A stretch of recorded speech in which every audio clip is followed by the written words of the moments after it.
Good evening and welcome to the San Bruno City Council regular scheduled meeting for September the 12th, 2023. Meeting has been called to order. Roll call, please.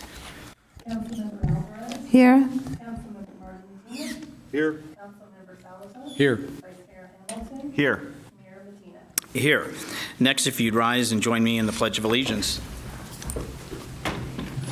I pledge allegiance to the flag of the United States of America and to the republic for which it stands, one nation, under God, indivisible, with liberty and justice for all. Thank you very much. Now we'll move on to item 4, public comments for items not on the agenda this evening. I have no virtual hands raised and no speaker cards. Okay, now we'll move on to announcements. And item 5. First item A, the City Council study session to discuss the draft regulations related to paid on and off street parking areas in the downtown and El Camino Real corridor is scheduled for the next regular City Council meeting, which will be held here on September the 26th, 2023 at 7 p.m. And now I'll ask if there are any speakers for that item. Yes, I do have some speaker cards. The first one is Christina from First Impression. Council, I'm here to talk about the parking in the downtown area. I'm not for the actual meters that are going to be in the downtown area. I'm concerned with the fact of the numbers of what it's costing the general fund to purchase the meters, and then the fact of the potential revenue that you're projecting. It was in your paper on News Tuesday, and then what the third-party entity is going to cost. What it's going to cost the third-party entity to enforce the parking during the 8 a.m. to 8 p.m. time frame. So it doesn't look like the revenue that's projected, there's possibly, it could fall short. And I want to know, my question would be, what's happening with the third-party entity, and how long is there a contract that we have to commit to, and how long would that contract be, and does the money come out of the general fund at the end of that? Also, I'm concerned about the revenue that the city's projecting that we're going to receive from this downtown parking and where that's going to go. It doesn't seem like there's an actual accountability. A lot of the business people in our downtown area, owners feel that it's supposed to be going to the downtown area, and there's nothing being said that money that's being pulled in from the downtown area, that it's going to go to improve our street that desperately needs it. I've been in business for 35 years. I've gone to many meetings hoping that we will get something done to our downtown area, and we always fall a little bit short. I think that all of us, the business owners down there, are willing to work with you, but we want to see some results on what you guys are potentially hoping for with this revenue. I'm just concerned we're not going to get it. I work down there almost every day, and I see the amount of parking that's taken up in our back lot. Also, in this paper, they didn't actually list all the parking lots that are in the downtown area. So there was a little bit disconnect in this article of what we had talked about in the past and what was written in here. So I feel, and what was told to us, it was happening. It's something that's going to happen in January. In the paper, this is something that we're looking into. So I'm a little concerned with what's actually happening and where we stand. Thank you. Thank you for your comments. Next speaker, please. It looks like there's actually 2 people on this card. Jason and just the letter J.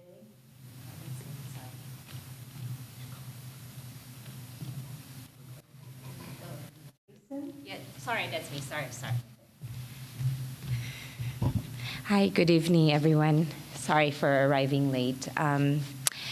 The last time that there was a discussion about parking, my husband and I were not present. We were out of town, but I would like to have an opportunity to kind of open up that discussion and just hear our concerns as business owners. That it? The time is That's it. going. Thank you. Oh, okay. Thank you so much. You're very welcome. Next speaker, please. Next speaker is, Rebecca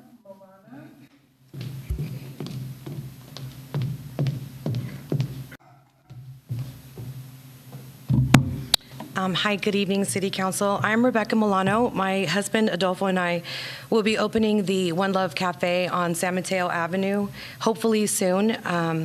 And as a new business owner, I was really surprised to hear about the parking meters going in downtown.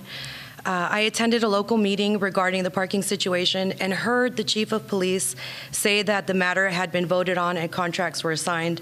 Today, I read an article in the Daily Journal that stated that the city was considering this, and the numbers reported in the article didn't make much sense, nor did they correlate with what I heard personally from the police chief at the last meeting. So I question the validity of either or.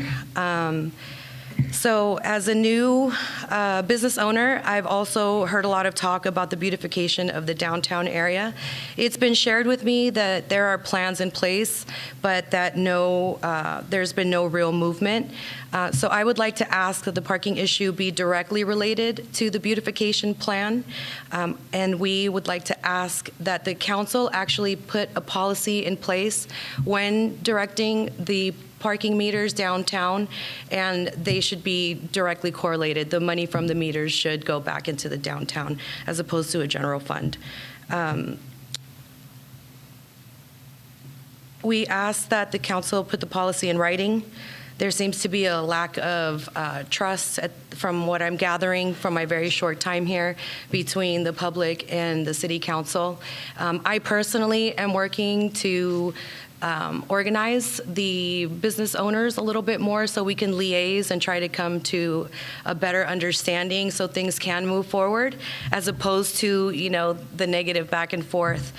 So we are all looking to progress the downtown area and hope to have the city council support in our movements. Lastly, I would like to also mention just for note, as a new business owner coming in, the technology from the city and the business, the website, the information on the website, there doesn't seem to be a lot of transparency. So I would ask that that be considered development of the website to be a little bit more modernized and to provide a little bit more information. Like, for example, the South San Francisco website immediately posts a business listing. So if residents were to want to shop locally, they could easily access that on their South San Francisco website. So I would ask that the city consider updating the technology a little bit. That's all. Thank you. Thank you very much. Next speaker, please. Next speaker is Sedana Traxler.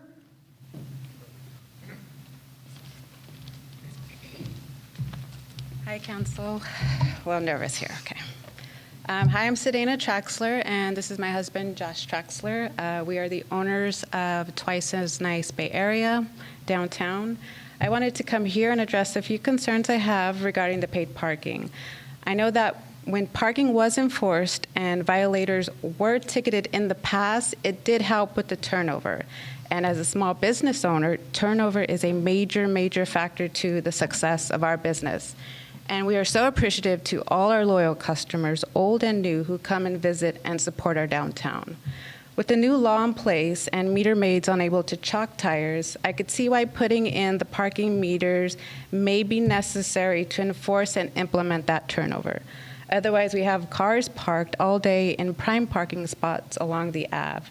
And when the city fails to invest in parking signage downtown, pointing to or informing visitors of the 5 huge parking lots that run parallel to San Mateo Ave, visitors may become discouraged and they either double park, they're in and out, shortening their visit to downtown, or they leave if they can't find parking.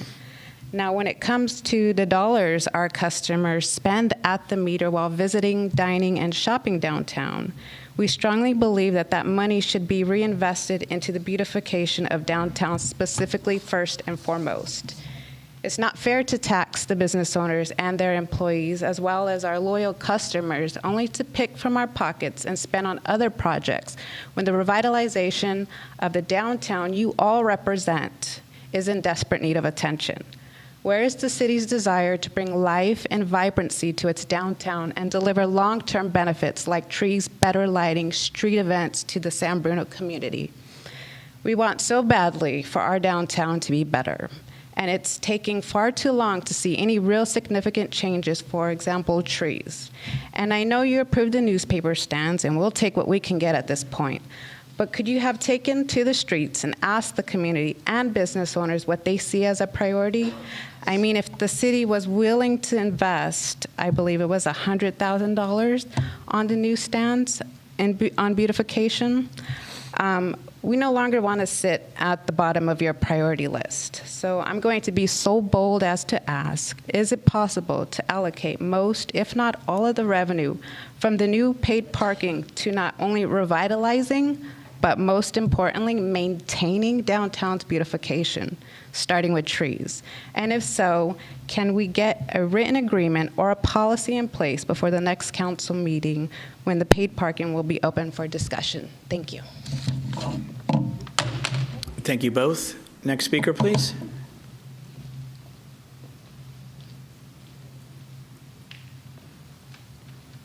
I have no virtual hands raised, and there are no more speaker cards. Is there anybody else that wanted to speak on that announcement? And again, as it is indicated, it is a study session. A lot of these topics will come up for discussion that you're asking. So I appreciate you all being here, and thank you for what you do on San Mateo Avenue. The only one thing I will say, is someone who's been in office a while, is when a council member or staff get interviewed by the newspaper, you could talk to them for 20 plus minutes, and they have the editorial ability to say or take out what they wish. Wasn't a televised meeting. A lot of times they'll come and they'll replay YouTube, and that's how they'll have the factual statements of what has been said out of us or staff. But when they call and interview us, I've been on the phone for 20 minutes and I've seen like 2 lines in the paper, which is okay. But I'm just wanting that, because it came up a few times about how they didn't match from meeting to what the newspaper said, but that we don't have control over. But I do want to thank you for your time and comments. And again, it will be a study session, which means staff will bring in a lot of these things before us, to us, and we would appreciate, whether it's in person or virtual, you come back and be with us in that discussion. Item number B, the recruitment for part-time positions for the San Bruno Recreation and Aquatic Center has begun. There are many great part-time positions available for all levels of experience. These community-oriented jobs have flexible schedules and a variety of weekday, evening, and weekend shifts available. Please visit sanbruno.ca.gov, RAC Jobs, that's RAC, for more information. Apply now to be a part of the San Bruno RAC team and our new great facility. Item C. Is there anybody who wants to speak on that topic? Member of the public. I have no virtual hands raised and no speaker cards. Now we'll move on to item C, issue proclamation declaring September 15th through October 15th, 2023 as Hispanic Heritage Month. I'll go ahead and not read every whereas, but we'll read a few on this. Whereas the city of San Bruno is a welcome and inclusive city dedicated to improving the quality of life for the community that we serve, and whereas what began as Hispanic Heritage Week under President Johnson in 1968 was expanded to a 30-day period by President Ronald Reagan in 1988 to observe Hispanic Heritage Month.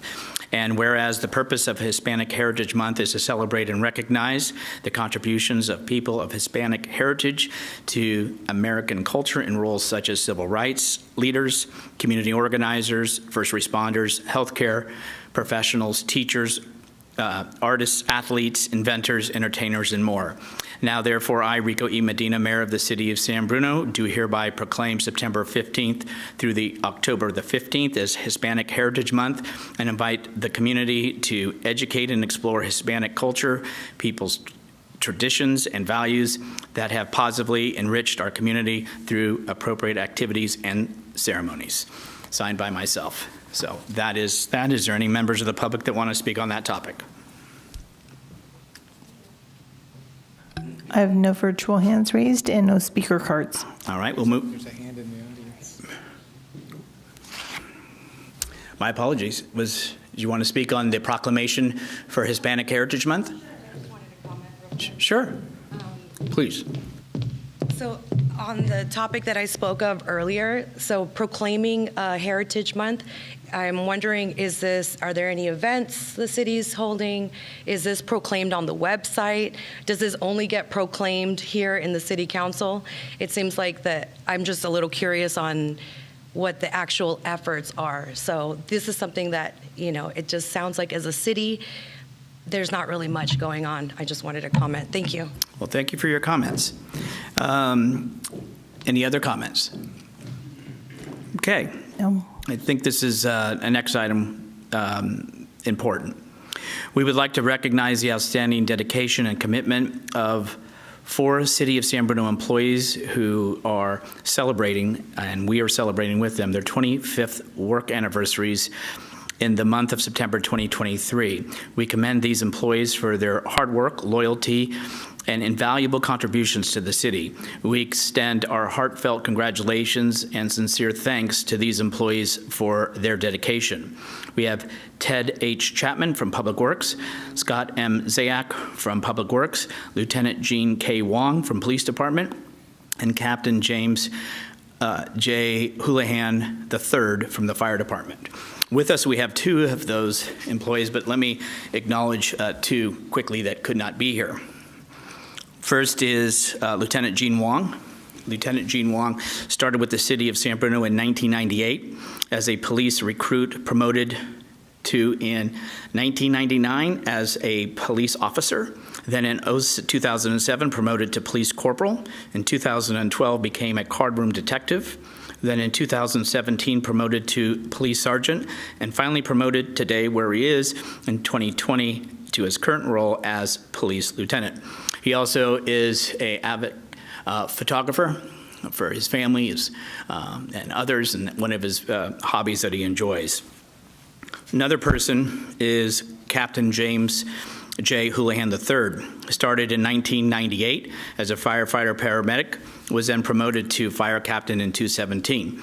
He also is in charge of the personal protective equipment. He's currently a captain on Truck 51, continues to serve as a paramedic. He's also a part of the committee for the technical equipment rescue gear and is a soccer enthusiast. We do have 2 members here.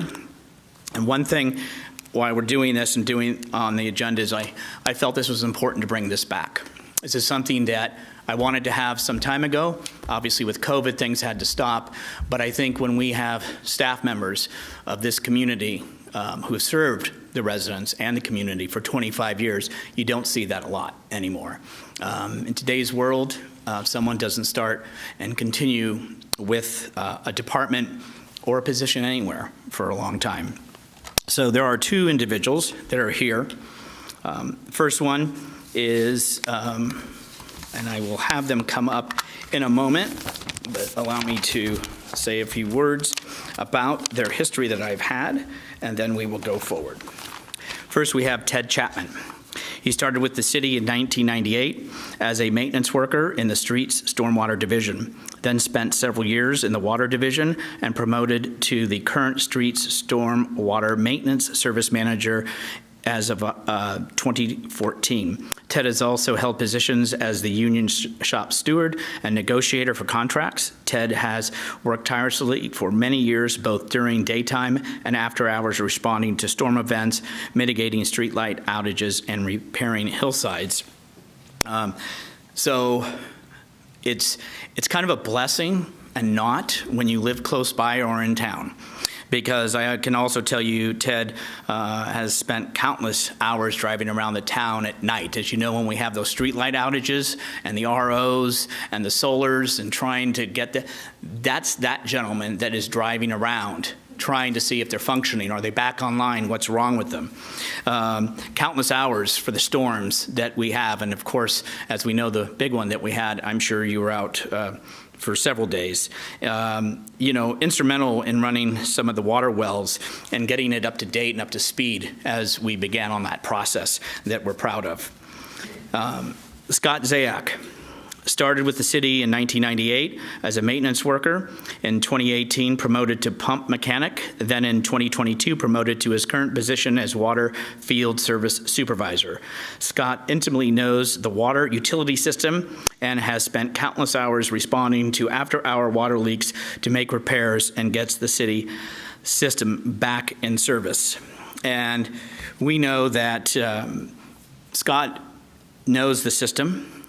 Mick, his father, also served the city of San Bruno and is enjoying or has been retired.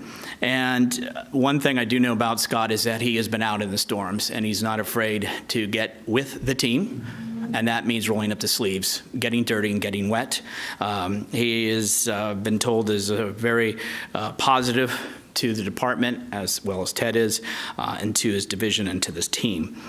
These are things that a city, sure, you get a paycheck, but it's something that goes beyond that. It is something that truly is driven and dedicated by what you do each day. And as long as I've known them, and it has been, I think, for Ted, we were talking maybe 23 or so years. For Scott, to show that I have matured, I think he was 17 or 18 when I first met him, and that was through American Legion Baseball. And no, I wasn't a player. I'm much older. I was helping out and chaperoning. So these two gentlemen that are here this evening with their family, and Ted's son, who's in the police department, want to really thank you on behalf of the city. From me personally, we have your 25-year PIN and certificate. They're signed by myself and the city manager. It is, I can go on, but thank you doesn't seem enough, but understand that you have made a difference. You truly are assets to the department and to this community. You not only work here, you live here. And truly, I am honored and proud that you're here with us this evening, and if you'd meet me at the podium and I will present your certificates and pins.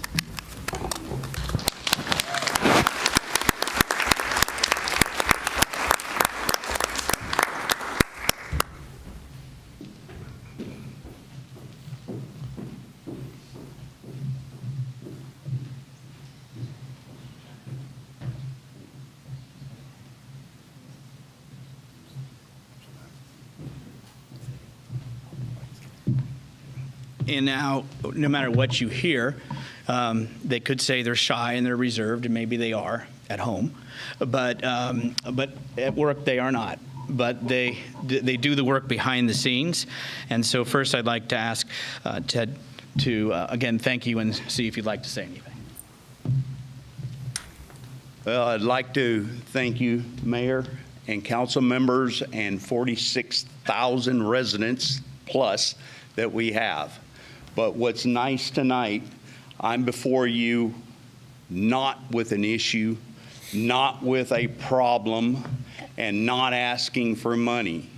But what I want to say is thank you to the city of San Bruno for providing me with this job that I've had over the 25 years to be able to raise my family, and with the assistance of my wife that worked with the school district. I'm so proud of my two boys being able to raise them. When I left the ironworker industry and the fence business, I came to work for the city because I knew if I was working long hours, I was always within 5 miles of my home. And we have been through many, many issues over the 25 years. And me and Scott both, we have been here in the good times and the bad times and the rough times. But I personally want to thank the city of San Bruno for giving me the opportunity to work for you guys and support and build our city to where it is today. Thank you.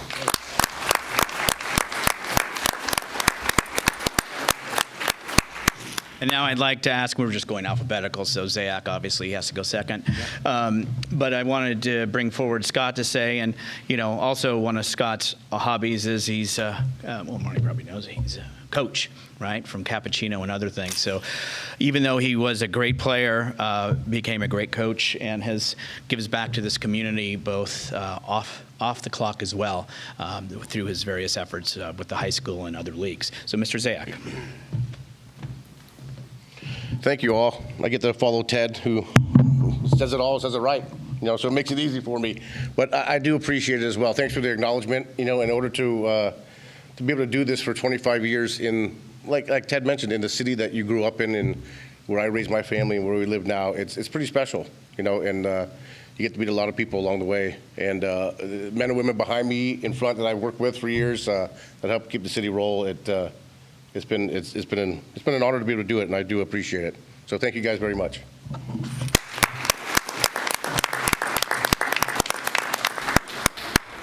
Thank you very much. Thank you.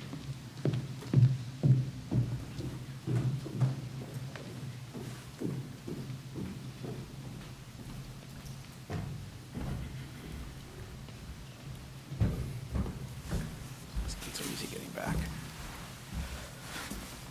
And to Ted and Scott, you're certainly welcome to depart for home because you have to go to work in the morning.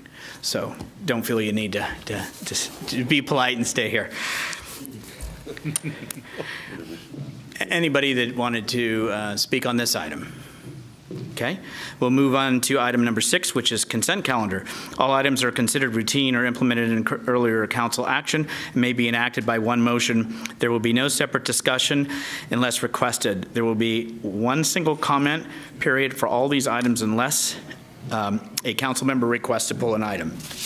We have items, are there any, what is it, 6A through 6G? Any items to pull for a separate vote? Separate vote. Any items to have a follow-up question or comment? Seeing, hearing none, are there any members of the public that wish to speak on consent? I have no virtual hands raised and no speaker cards. Bringing it back to council, is there action? Move to approve. Second. Motion Salazar, second Alvarez to approve consent. All items 6A through 6G. All those in favor say aye. Aye. Any opposed? Any abstentions? I have a unanimous vote, 5-0. With that, that ends consent. We will move on to conduct of business. Item 7, conduct of business. 7A, consider adoption of a resolution approving the design of the 22-23 street rehabilitation project, authorizing the city manager to execute a construction contract with O'Grady Paving, Inc. for the 22-23 street rehabilitation project in the amount of $5,784,871.65, approving a construction contingency of $867,730.75, or authorizing the city manager to execute a construction contract with Interstate Grading and Paving, Inc. for the 22-23 street rehabilitation project in the amount of $5,306,673.12, and approving a construction contingency of $796,000.97, and authorizing the city manager to execute a contract for material testing services with Twining, Inc.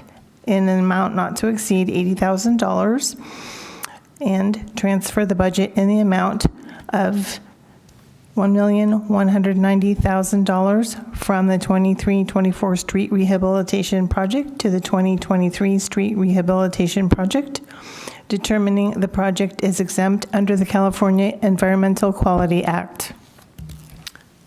Thank you, and I mean that sincerely. Thank you for reading all that for me. With that, we're going to turn it over to Haywan Ritchie, please.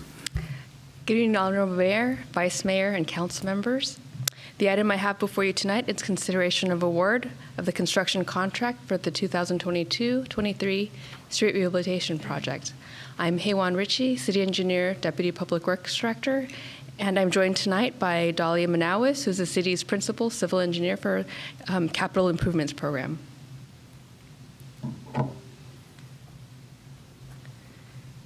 The agenda before you tonight is the following. We have the objective, background, project information, tonight's recommended action, and questions.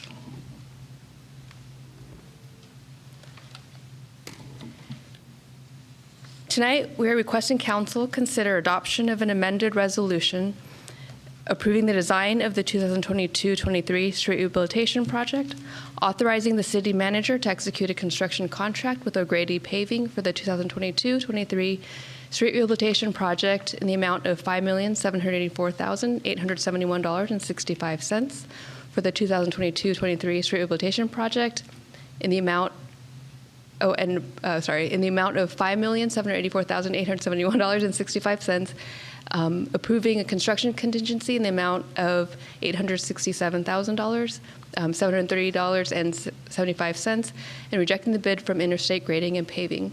Authorizing the city manager to execute a contract for material testing services with Twinning, Inc.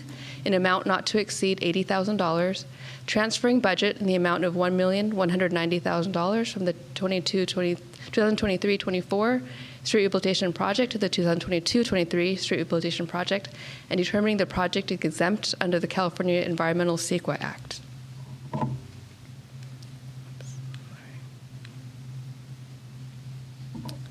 So the item before you, which is a street rehabilitation project, which primarily consists of asphalt, concrete overlay, or milling and overlay, is one part of the pavement management program.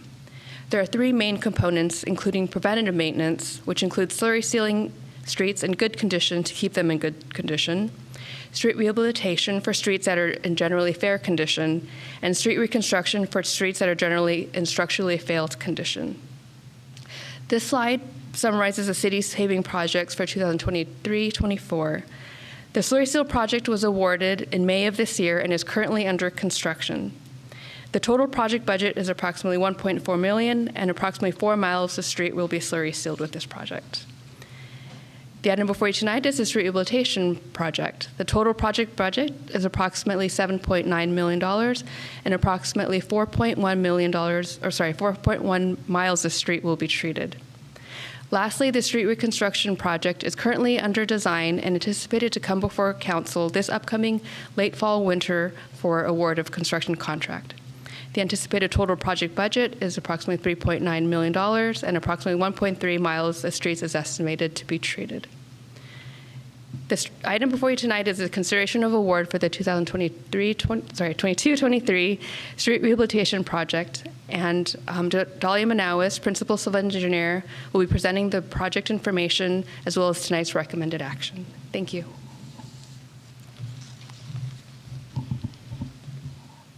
Good evening, Mayor, Vice Mayor, and City Council members. As Haywan Ritchie mentioned, my name is Dahlia Manawis. I am the Principal Engineer with the Public Works Department. And in the next slide here, I'd like to present the project map. You see here the red street segments indicate street segments included in the project base bid, and the blue segments indicate street segments in the project bid additive. So the project was packaged into base bid segments in order to award the base bid based on the available funding. It included bid additives depending on how the bids came in. If they were below the engineer's estimate, then it could be awarded to the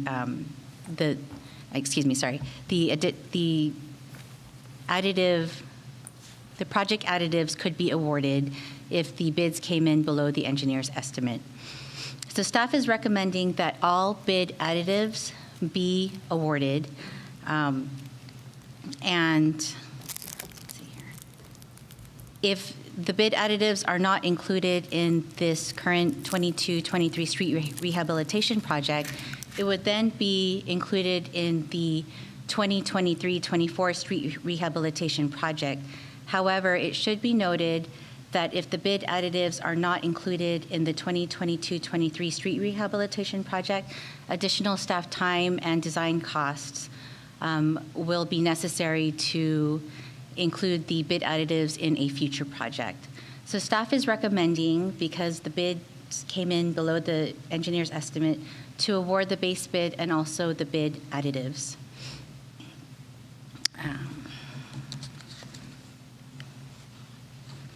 Okay, so here is a project map of the pavement projects scheduled in the 2023-2024 calendar year. So the street segments in green are streets included in the slurry seal project, which is currently in construction, and the street segments shown in blue are included in the Avenues 3-1 sewer and water main replacement project. The street segments shown in orange are included in this proposed 2022-2023 street rehabilitation project, and it also includes all the base bid and the bid additives. And the street segments in red represent the streets that will be included in the street reconstruction project that is funded by SB1. Okay, so the project scope includes asphalt or AC grinding and removal, AC installation, base repairs, ADA compliant curb ramp installation, utility cover adjustments to grade, striping removal and replacement, storm drain inlet adjustments. So 5 bids were submitted. They were opened on August 25th, 2023. So the lowest bid was submitted by Interstate Grading and Paving, or IGP. As required in the bid, IGP indicated that their experience modification rate, or EMR, is 1.24. So the EMR represents, it's a number that represents the business's workers' compensation claim history and safety record. Okay, so this is compared to businesses in the same industry, in the same state. Okay, so the average EMR is 1.0. So anything over 1.0 it indicates a safety risk. So there's a safety risk here. So staff reviewed the facts supporting the EMR, and a letter of intent to reject bid was issued to IGP. Staff provided an opportunity for an administrative hearing, and also an alternative in lieu of the hearing to withdraw their bids based on their clerical error that was in the bid.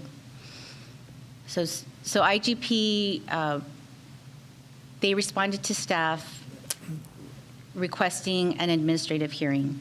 So the administrative hearing was held on September 8th, 2023. Thereafter, the hearing officer determined IGP as non-responsible. So staff is recommending that the contract be awarded to the second lowest bidder, O'Grady Paving, Inc.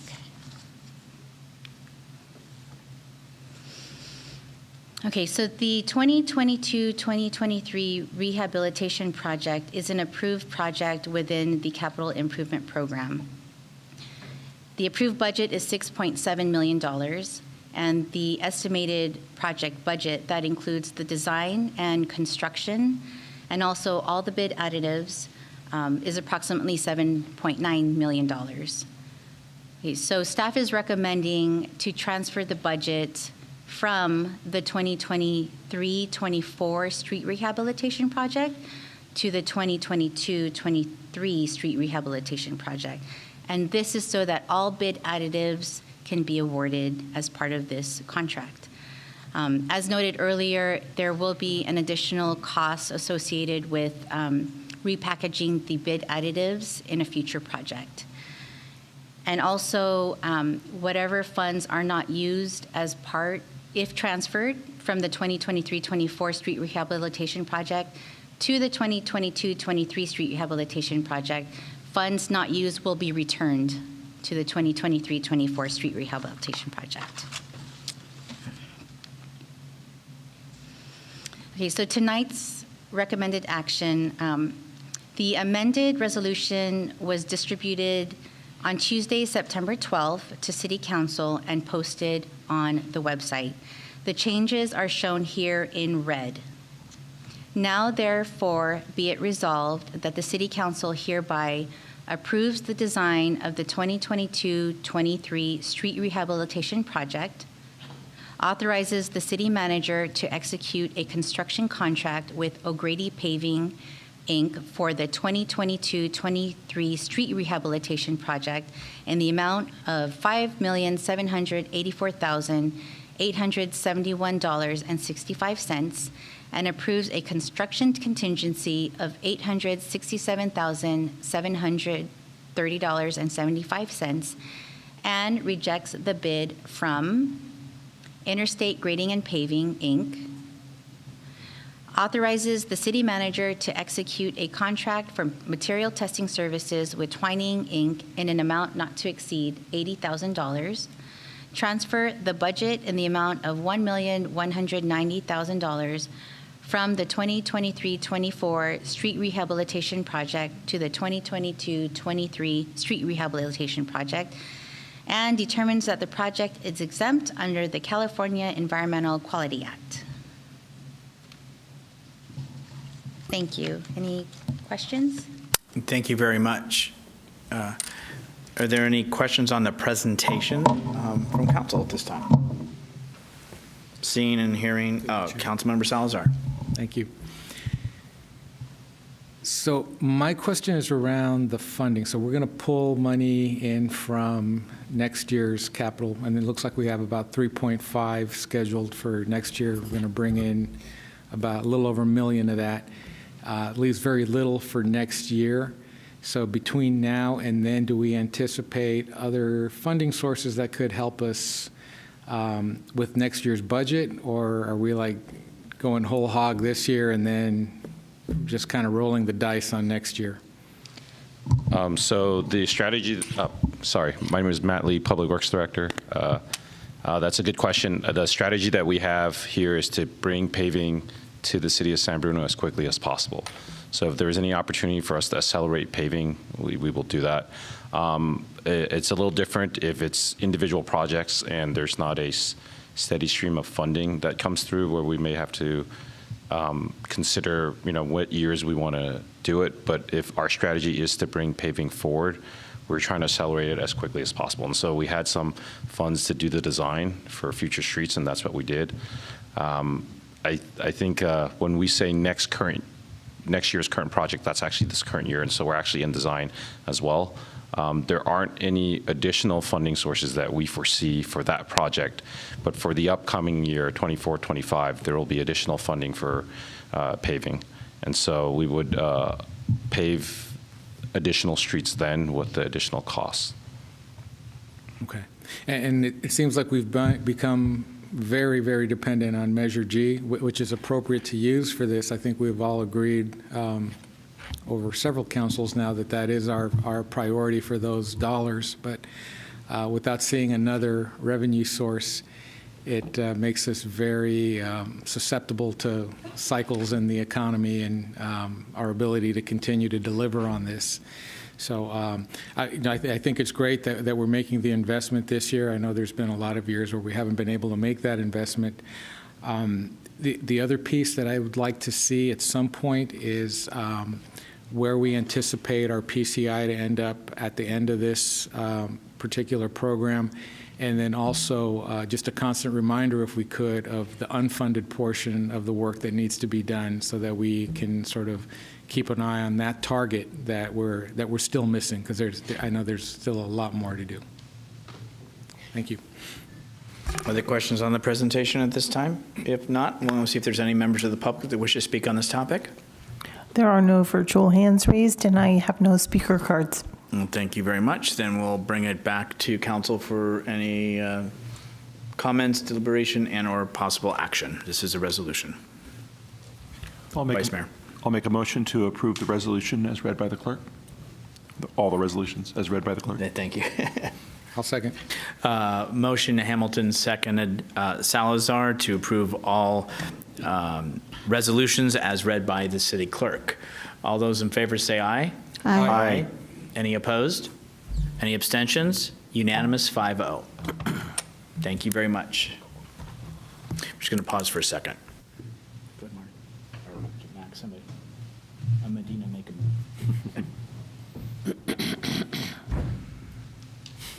move. All right, now we'll go on to item B, please.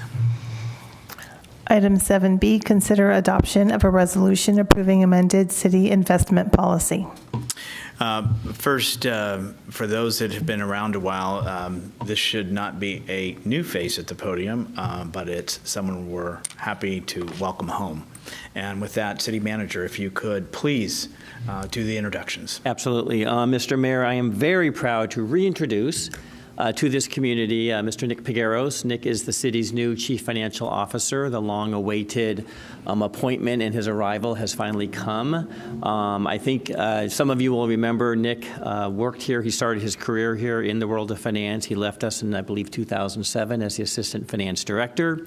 And as I said earlier today, and another introduction of Nick, I had the pleasure of hiring Nick once before in my career as my Administrative Services Director, and I later promoted him to Assistant City Manager. This was all in the city of Menlo Park, and so I have a lot of trust and confidence in Nick. We actually hired Nick on this round from the city of Saratoga, where he served as Administrative Services Director there. So Nick's first foray into the, or returning foray into the city of San Bruno is going to be in the city's new investment policy. So Nick, thank you. Welcome, and the floor is yours. Thank you, Mr. Mayor and members of council. We'll just wait a second here for my presentation to load. Thank you. The item before the council this evening is to amend the city's investment policy. This is a routine item that will periodically come before the city council as new investments or new strategies that are authorized under California Government Code may become available, and as priorities or recommendations for changes may arise from staff through to council.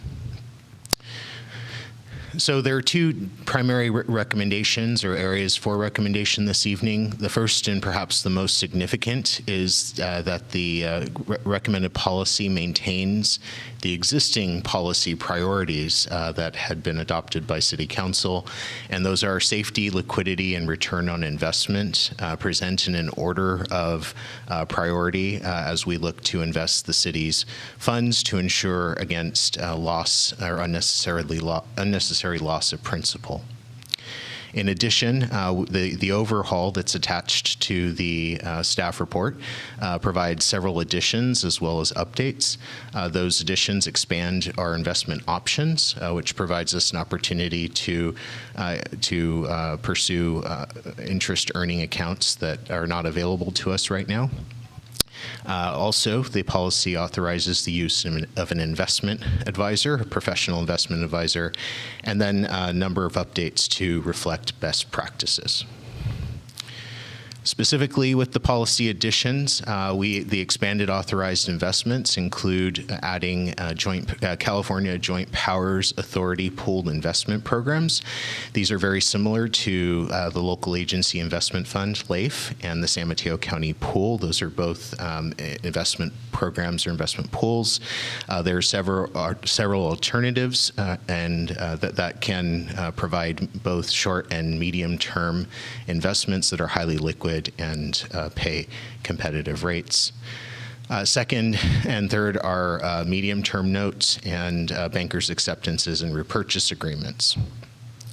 Of course, one of the key elements of this recommendation is that the City Council authorize us to select an investment advisor through a competitive process. An investment advisor will provide expert advice to city staff and in the investment of city funds, and that is a change from past practice. So with that, the recommended action is that the City Council adopt the resolution approving the amended city investment policy, and I'm happy to answer any questions you may have. Thank you. Off to a great start, concise, and a short report. Hey, thank you. And again, welcome back. I had two questions. One is just your thought. The last time we had the last time it went into effect or was reviewed was on 12/8/2020, and now we're in 2023, almost 3 years later.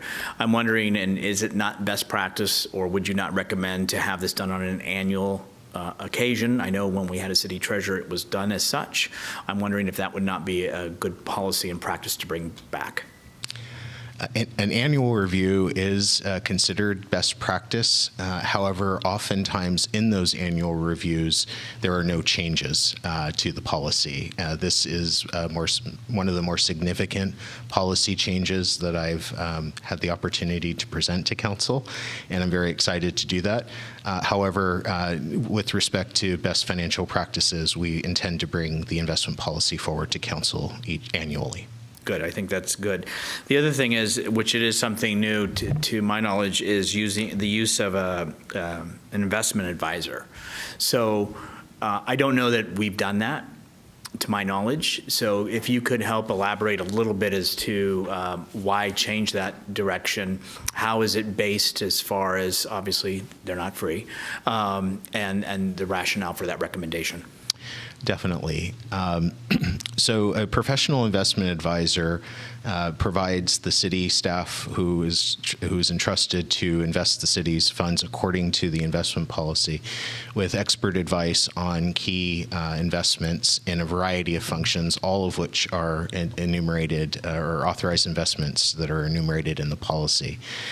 To the best of my knowledge, we have not had an investment advisor that has worked for the city. Their fees are a percentage of the portfolio invested. At the current time, our investment portfolio is predominantly held in both short-term as well as some longer-term investments in treasury items. As the market, and that's prudent given the current market conditions. However, as market conditions change, it is incredibly beneficial to have that expertise of someone who might say that we could sell potentially a bond earlier than we would have normally and take a paper loss, but then purchase a bond and actually earn a much higher interest. So they help us evaluate those opportunities to ensure that we achieve the return on investment priority without a loss of principal. Thank you. Other questions from colleagues on the presentation at this time? Vice Mayor. I have a couple of questions. Thank you, and welcome back to our city. So I have a question about item B in the section of the report that talks about the various allocations and maximums allowed into various types of funds.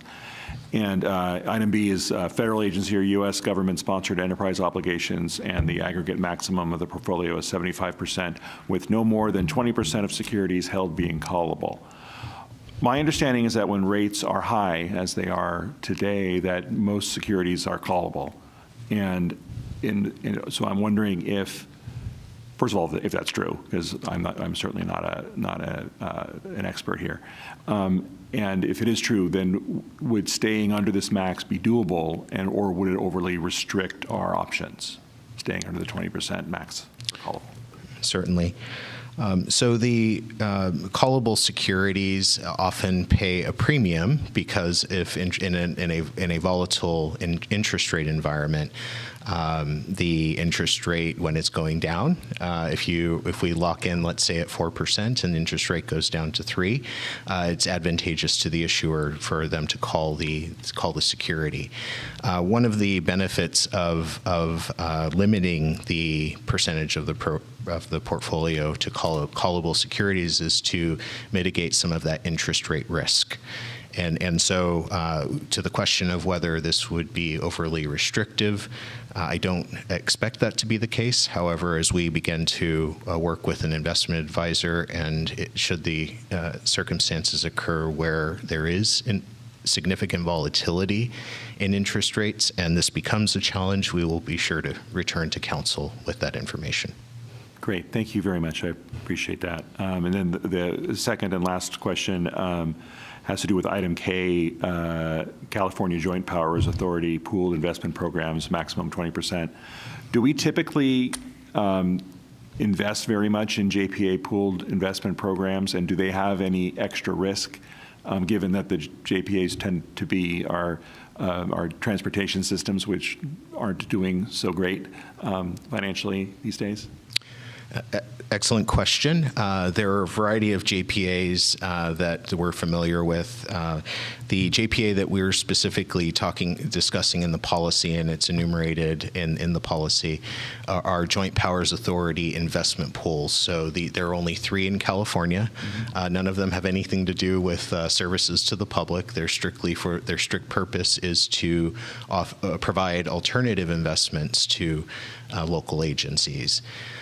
Most definitely, we review their ability to meet our objectives of safety, liquidity, and return on investment. And we would not be the first agency in the state to use one of the 3 pools, but they do have a different investment sort of profile when compared to LAIF. And so please rest assured, this has no sort of relationship with the transportation agencies. Got it. Great. Thank you. I appreciate you clarifying those items for me. Thank you. I'm good. Any other questions or comments on the presentation? Through the chair. Councilmember Salazar. Thank you. So could you provide us a little more information in the the last 2 bullets on the slide that showed the new thing? So one of them was the mid. Sure. Yeah. Yes. So there are 3 investment types that are recommended for addition to the policy.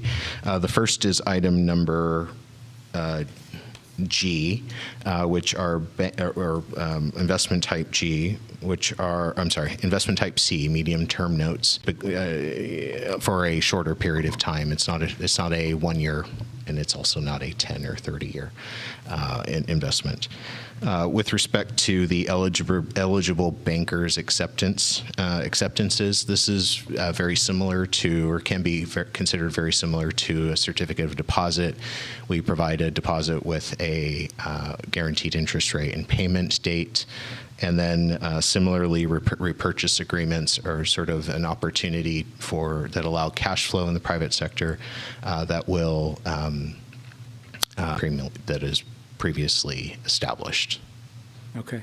And being that we're looking at, I believe, 3 different pools as potential investments, do we generally know enough about the makeup of those pools, and do we know if the other instruments that we look at may or may not be contained within those, so that we end up being over-allocated without, not unintentionally, because we're mixing both individual instruments and pools? Excellent. That's an excellent question. As we evaluate the pools, we will ensure part of the selection process is that we will require them to certify that their investments are in compliance with our policy, as well as identify any overlap, so that we ensure that we don't overinvest in any one instrument or investment type to protect against that. Okay. And it looks like the recommendation is using these new instruments that we could potentially invest 50%, up to 50% just in those new instruments.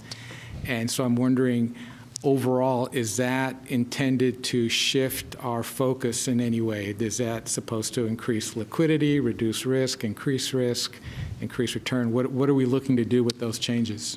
Yeah, so at any given point in time, there may be one of the as we look at the duration or the maturity, average maturity for the additions, the pooled investments are by and large the most liquid. In other words, we send the money up, we can let it sit there for a day, and then we can call it back and get paid that 1 day of interest. And that's item K, the joint powers investment pools. With respect to the others, as we look at investing in those, we need to ensure liquidity. So we wouldn't move 20% of, or let's see here, 20% of our portfolio to medium-term notes, because our investment practice, or our investment practice, is to hold to maturity so that we don't take a loss on the investment. So as we look at our cash flow and what the both known and immediate needs are, I anticipate that particularly in the current interest rate environments, we will keep the portfolio relatively short, treasuries and agency notes. Okay, and that seems prudent. So given the fact that we agree that we do want to hold things to maturity, we don't want a lot of variability. I'm sure we incur transaction costs if we do a lot of transfers in and out. So I'm wondering what real value would an advisor bring if we don't really intend to change the policy overall, from year to year, and we're limiting what we want to be able to do with the existing. There is a fee for their service. The policy requires that we demonstrate that there is a net gain by hiring an investment advisor, so that the city does not incur a loss, so to speak, simply by sending our funds over to an investment advisor. However, the primary benefit of the investment advisors, they have their eye on the market 24/7 effectively. That's their role and that's their job. They have no vested interest in the securities that they would recommend the city purchase. They do not earn a commission on any of the investments that they sell the city. They strictly are paid for by the fee that is agreed upon when we select them. The reason that's important is that we're a lean staff. We don't have an investment expert on staff. John Marty, I know, our former city treasurer, John Marty, I know, had a great deal of expertise in that area. We do not have that currently. And as I mentioned earlier, the current interest rate environment that we are in, I don't anticipate there being a tremendous value of an investment advisor. However, when the rate markets start to change, and fluctuations on long-term, medium-term, and short-term. Okay. Thank you. Seeing no other questions at this time, are there members of the public that wish to speak on this topic? There are no virtual hands raised, and we have no speaker cards. Okay, thank you. With that, we'll bring it back to council for any comments, discussion, and/or action. This is a resolution.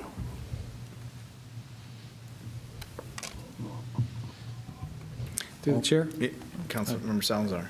So I'll make the motion to approve the resolution, but when we do get ready to look for that advisor, I'd like to have a little bit more of a discussion on that. But I think at least for now, I'm okay with the concept of moving forward with that. So I will make that motion to approve the resolution. I'll second. It was a tie, but we'll work on it. So there's a motion made and a seconded to approve the resolution, to adopt the resolution. All those in favor say aye. Aye. Any opposed? Any abstentions? Passed unanimously. With that, we'll move on to item C, please. Item 7C, introduce, read by title only, and waive for the reading of an ordinance entitled, An Ordinance of the City Council of San Bruno amending Section 2.04.110B of the San Bruno Municipal Code establishing procedures for selection of vice mayor. City Attorney. Hello, Mayor. I'm not used to seeing you over there. You kind of threw me. Hello, go Mayor ahead. Medina and City Council. Give a minute for, okay, here's the presentation. My name is Trisha Ortiz. I'm your City Attorney, and I'm going to be giving a brief overview of the proposed ordinance amending the section of the Municipal Code about the appointment of the Vice Mayor. So the objective is to consider introduction of an ordinance that will amend the municipal code establishing procedures for your selection of vice mayor. Some background here, the current process provides for a rotation of vice mayor ranked by the amount of time that somebody has served on the city council, and then newly elected members are added to the bottom of that list. Currently, if more than one newly elected, there's more than one newly elected member, the names are added to the rotational order in the order that they appeared on the ballot. However, with the change to by-district elections, you're not going to have two city council members on the same ballot anymore because they're going to be elected by district. So that means we need to adjust the way that somebody is added to the bottom of the list when there's two members. In May of this year, we proposed an ordinance that allowed for the names to be added in the order of the district number from which they were elected. At that point, the City Council directed us to return with a revised ordinance that instead provided for a rotational basis that is just a random means of selection. So that means at your organizational meeting, there could be names drawn out of a hat or drawing straws, any number of things, and we would provide for the random means of selection and then add the names based on that. So tonight's recommended action is to introduce, read by title only, and waive further reading of an ordinance of the San Bruno City Council amending Section 2.04.110B of the San Bruno Municipal Code, establishing procedures for selection of a vice mayor. And with that, I'm happy to answer any questions. Any questions on the report? I know this has already come before us and was brought back as we had asked. Any questions at this time? Are there any members of the public that wish to speak on this topic? There are no virtual hands raised, and I have no speaker cards. Thank you. Then we'll bring it back to council for any final comments or possible action. I'll make a motion to approve the ordinance as read. Is there a second? A second. There's a motion, Hamilton, seconded Alvarez. All those in favor, say aye. Aye. Aye. Any opposed? Any abstentions? Passes unanimously. Now we'll move on to item 8, council committee report outs. Any to my right? I have some. Please. I'm not sure if this goes under committee report outs or it should be under council comment. I wanted to make a comment about the San Mateo County Rising Ending Childhood Poverty Summit that we attended. Should I wait now or just do it now? Does it matter? Do it now. Yeah, I'll just do it now. Thank you.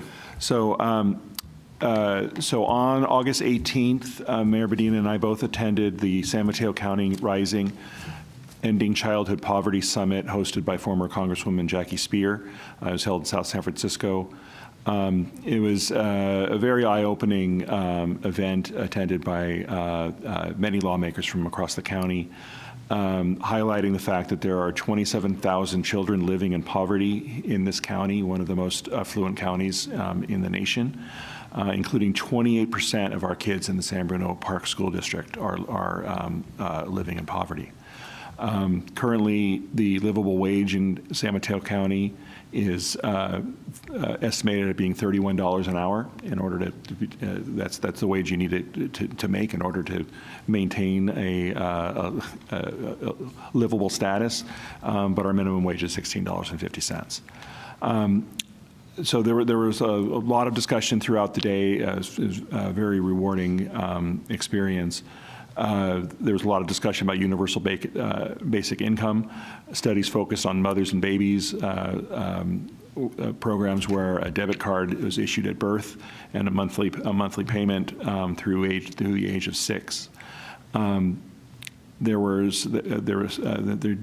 used studies based on similar programs that were done in other states, including Minnesota. And they found no significant evidence of reduced employment, no significant evidence of misspending of the funds. They saw increased spendings on things like books and toys, and ample evidence of significant improvement in outcomes in terms of cognition, brain development, health, and school readiness. So the culmination of the day was an announcement that a similar program will be introduced in San Mateo County in January, to be run out of Lucille Packard Children's Hospital, funded jointly through philanthropy, through Stanford, and through a discretionary Measure K funding through Supervisors Corzo and Mueller. And then also our Congressperson Mullen is working on introducing legislation to update the calculation for the federal poverty line, which has not been updated since 1964 and ignores the costs of housing and health care. So just wanted to report out that we're working on this, that many folks across the county are working on this important issue. All right, I have one other committee report out. I just have to change my notes here. On August 24th, I attended the Airport Land Use Committee. During that meeting, the committee approved several items as consistent with the airport land use compatibility plans for San Carlos and/or San Francisco airports, including a 5-story, 103-unit apartment building at 608 Harbor Boulevard in Belmont. We approved the, as consistent, the Belmont housing element. Of particular interest here in San Bruno, we approved a proposed 10-story, 341-unit multifamily affordable housing project at 840 San Bruno Avenue, right here in the city of San Bruno, and the draft Lindenville specific plan in South San Francisco. We also discussed whether the compatibility plans that the committee uses for its decision-making should be updated based on their age. They haven't been updated in a while. For SFOs in 2012, for San Carlos Airport, it was 2015, and Half Moon Bay Airport was 2014. The consensus reached, though, was that the $500,000 expense it would take to do that is not worth spending just yet because, one, the airports have not yet returned to full post-COVID volume, and we would want to wait for that before we would update the noise contours and all the other things. And then second, Caltrans is starting a process to update their related handbooks, and that update will inform our next compatibility plan. So we'll be holding off on those. And those are my report outs. Thank you. Thank you. Hearing none other at this time, we'll move on to item 9, comments from council members. Marty, any? No. I'll make it quick because I didn't realize how early it was, but we can keep going. I did want to just note that the San Bruno has had and has now rotated another strike team to assist. As we know, everybody is having to assist and be called out to help out in the fire season. But I think this is our third strike team rotation. Yes. So we wish them the best in addition to all those, which there was a chili cook-off, and so it still occurred in the city of San Mateo at Central Park. It was obviously there were 15 engines in the county that were out on strike force, but I will say San Bruno, and I'm not being biased, but I thought their chili was the best. They received second place, the judges award for the chili, so I think is a more impartial one, so that's very good. And also on August 21st, 2023, I attended at Allen Elementary, was there all the faculty, staff, teachers, etc., support staff that met at Allen as they began their new school year. So I was there with the Board of Trustees as well as the faculty, and just to show our presence and our continued support to our school and its system. With that, then we're going to move right to adjournment, and the next regular City Council meeting will be held on September 26, 2023, 7 p.m. right here. Everyone, meeting adjourned, and thank you very much for everything. Appreciate it. Get home safely.